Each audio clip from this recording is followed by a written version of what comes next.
Our project is on the topic gender recognition system. Our team members are Arun Raju, James Baby, Dhoni Doshi, and myself, Jeffrey Viju. Our project here is Roshan Miss. So, audio signal processing is a processing of an audio signal in order to achieve a particular goal, which can be either recognition of the audio, which is used to identify the speaker. In case it is an animal, it will identify the animal. In case of human being, it can be used further for gender classification, etc.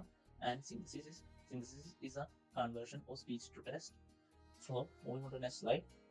Applications of this project can be used on various purposes such as speech recognition, that is used to identify the being or speaker, whereas in case of animals it can be used to identify the animal. In case of gender recognition, which is a further classification in speech recognition, it can be used to identify the gender as male or female. Speech to text conversion involves a speech while the speaker is speaking, that its corresponding text will be printed out. Emotional recognition, that is from the words of the speaker, the emotion of the speaker can be identified, which is used as in lie detection. And voice commands, which are used in Alexa and further more applications. Gender recognition system. One such application is the gender recognition system, which is used to identify the gender of the speaker as male or female. The identification of the gender has a major purpose in our day-to-day life because given an audio, the system will classify it as either male or female. There are majorly main two concepts which we use here for this identification purpose, which is MFCC, male frequency substrate coefficient, and the SVM, support vector machine algorithms. So the algorithm for the identification of the gender is based on the following steps. The first step is load the dataset, which refers to a large number of data containing audio signals of male and female. The second step is perform pre-processing using MFCC on the dataset. Here, we use the male frequency substrate coefficient and perform the pre-processing of the data in order to classify this loaded dataset as male and female. So the data is then divided into training set and the testing set. The training set trains already existing data into male and female so that when new data is given, it can easily identify the data as male or female, and the testing set will test the new data that is to be entered. SVM here is used to generate the hyperplane which will classify the male and female sections of the audios. SVM is trained using this data which we have loaded into a system. Now there will be record the data audio which needs to be classified, or which can be of either of a male or a female. The trained model will then classify the newly recorded audio and then tell whether it is a male or female.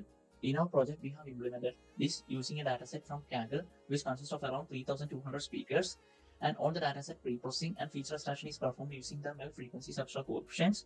So then we use the SVM as a classifier model. Using SVM, we generated the hyperplane and classified the dataset as male and female. So when the new data is audio signal which needs to be classified is given, it is easy to classify on the basis of its data. A live audio is then recorded, which is the data to be predicted and then given to the trained model, which then classifies the audio.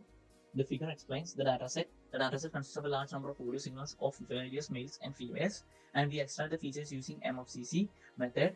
And here the model is then this model is trained for classified into male and female, and we have a trained classified section of male and female audios. Then keeping it there, we take another audio input signal which is of the user, and we extract the features and we compare the features with that of the already trained dataset, and from which we can predict that is which of whether it is a male or female.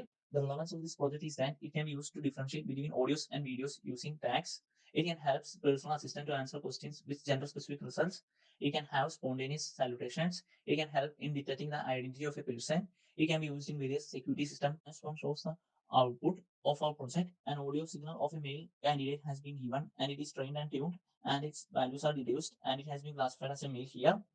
So the conclusion from our project is that this model is able to achieve an accuracy of around 94%, which is much greater than the traditional models that exist.